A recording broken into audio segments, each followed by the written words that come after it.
Hi friends, মোৰ অন্য এটা ব্লগলৈ আপোনালোকক স্বাগতম জনাইছো। 14 ফেব্ৰুৱাৰী হয় সৰস্বতী পূজা ব্লেক ডে লগতে ভ্যালেন্টাইন ডে। আপোনালোকে বাৰু কোনটো মানাইছে জনাব। আমি বাৰু প্ৰথমে এয়া সৰস্বতী পূজালৈ যাব ওলাইছো। ভ্যালেন্টাইন ডে তো ভ্যালেন্টাইন লগত নাথাকেয়ে। মানাক লৈ সৰস্বতী পূজালৈ যাম, মানাৰ স্কুলত যাম। আপোনালোকক দেখাই যাই থাকিম, ভিডিওটো কন্টিনিউ কৰিব। এয়া সৰু ৰেডি হৈছে। সৰু ভাগিনজনীৰ লগত যাব, মোৰ লগত নাযায় বাৰু সৰু। তাইকো একেবাৰে দেখাই দিছো আৰু কেনেকুৱা লাগিছে জনাব।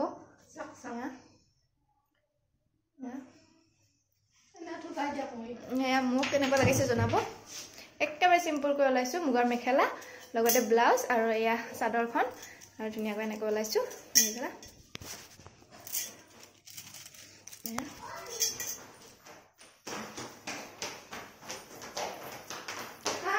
সৰস্বতী পূজাৰ সকলোকে বহুত বহুত শুভেচ্ছা জনাইছো। লগতে ভ্যালেন্টাইনৰ সকলোকে মৰম জনাইছো। মানাক দেখাই আছো ৰব আপোনালোকক। মানাও ধুনীয়াকৈ মেখেলা চাদৰ পিন্ধি লৈছে, আপোনালোকক মানাক দেখাই আছো।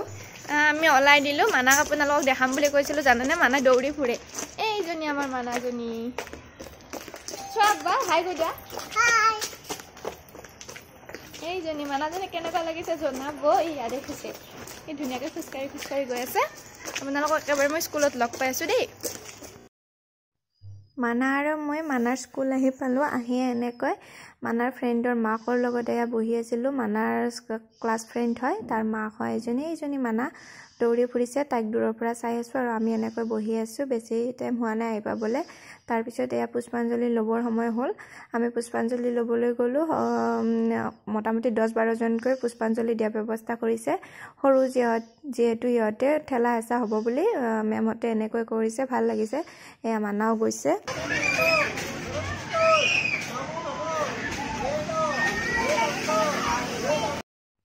এয়া পুষ্পাঞ্জলি লোৱা হোৱাৰ পিছত এনেকৈ প্ৰসাদ বিতৰণ কৰি আছে। প্ৰসাদখিনি লৈ আমি ধুনীয়াকৈ মানা আৰু মই মানাকো বহাই দিছো, খাবলৈ দিছো। এয়া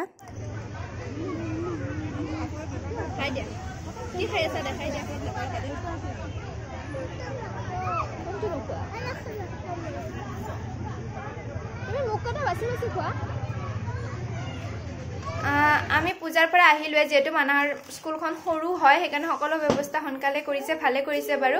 পৰহি স্কুল যোৱাতে মানে এটা কুপন দি পঠাইছিলে, সেই কুপনটো অনুযায়ী এনেকৈ খিচিৰি ঘৰলৈ দি পঠাইছে, ভালে কৰিছে। তাত খুৱাবলৈ এনেও মানাহঁতক দিগদাৰ হয়, ইয়াত এতিয়া ধুনীয়াকৈ মোক খুৱাই দিব পাৰিম। লগতে সৰস্বতী পূজা আমাৰ ভালে গ'ল। আপোনালোকৰ কেনেকুৱা গ'ল জনাব। লগতে ভ্যালেন্টাইন ডেও আপোনালোকৰ কেনেকুৱা গ'ল জনাব। মোৰ বাৰু সৰস্বতী পূজাই ভালে গ'ল। মানাকো ধুনীয়া লগা হৈছিলে। আপোনালোকক জনাব মানাক কেনেকুৱা লাগিছে, মোকো কেনেকুৱা লাগিছিলে জনাব। আপোনালোকক আকৌ মই পিছত লগ পাইছো। এতিয়া মানাক খিচিৰিখিনি খুৱাই লৈ আপোনালোকক লগ পাইছো। সৰু আহিয়ে পোৱা নাই এতিয়ালৈ। তাই মানে ভাগিনজনৰ লগত গৈছিলে যে, মই আহিলো। আমাৰ সোনকালে আহি গ'ল। এয়া মানাজনী কি যে কৰি থাকে নহয়। এইবিলাক খোৱা বস্তু আনিছে, এনেকৈ পেলাইছে এইবিলাক। এতিয়া মই তাক কাপোৰ কানি সলাই দিওঁ, ময়ো সলাই লওঁ। আপোনালোকক আকৌ মই পিছত লগ পাই আছো দেই। গধূলি আৰু আপোনালোকৰ বাবে ভিডিঅ' বনোৱা নহ'ল, কাৰণ যে যিমান ভাগৰ লাগিছিলে নহয়। মানাক খুৱাই লৈ একেবাৰে অকণমান শুই দিলোঁ। শুই উঠি আৰু সকলোখিনি ঠিক কৰিলোঁ। কাপোৰ কানিবিলাক, জুৱেলাৰীবিলাক ইফালে থৈ গৈছিলোঁ। সকলোখিনি ঠিক কৰি একেবাৰে আপোনালোকক ৰাতি লগ পাইছোঁ। এয়া ডিনাৰ ৰেডি কৰি আছোঁ। মাছ ফুলকবি এনেকৈ বনাওঁ বুলি ৰেডি কৰিছোঁ। এইখিনি বহালোৱে মই, এয়া বনাই আছোঁ। দুপৰীয়া যিহেতু খিচিৰি খাইছোঁ, ভোক লাগিছে, কিবা খাবলৈ মন গৈছে কিবা এটা। আৰু মানাও খিচিৰি খোৱা অভ্যাস নাই যে ভাত খাই, সেইকাৰণে তাৰ কাৰণে সোনকালে দৌৰাদৌৰিকৈ বনাইছোঁ। আৰু এতিয়া 8:30 বাজিলে। বনাই লওঁ, বনাই সোনকালে ভাত খাই শুই যাম। আৰু তাইও টোপনি লাগি আছে, অকণমান সময় হৈছিলে দুপৰীয়া। সেইকাৰণে এইখিনি ধুনীয়াকৈ বনাই লওঁ। বনাই লৈ আপোনালোকৰ লগত মই কথা পাতি আছোঁ দেই।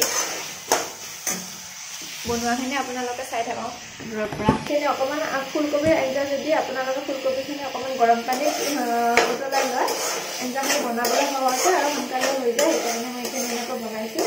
তাৰপিছত আদা নহৰু লগতে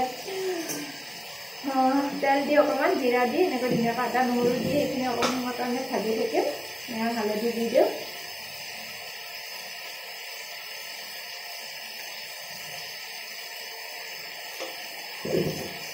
আজি আৰু বেলেগ আঞ্জা নবনাওঁ, এইখনে বনাম আৰু ডিনাৰটো কৰিম আৰু দেই। সময় নাই, ভাগৰ লাগিছে।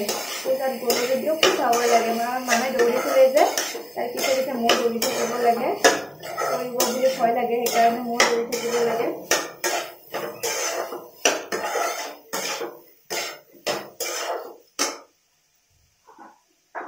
অকণমান জিৰা গুড়ি দিওঁ এয়া জিৰা গুড়ি অকণমান দি দিছোঁ লগতে অকণমান ধনিয়া গুড়ি লগতে অকণমান গৰম মছলা দি দিছোঁ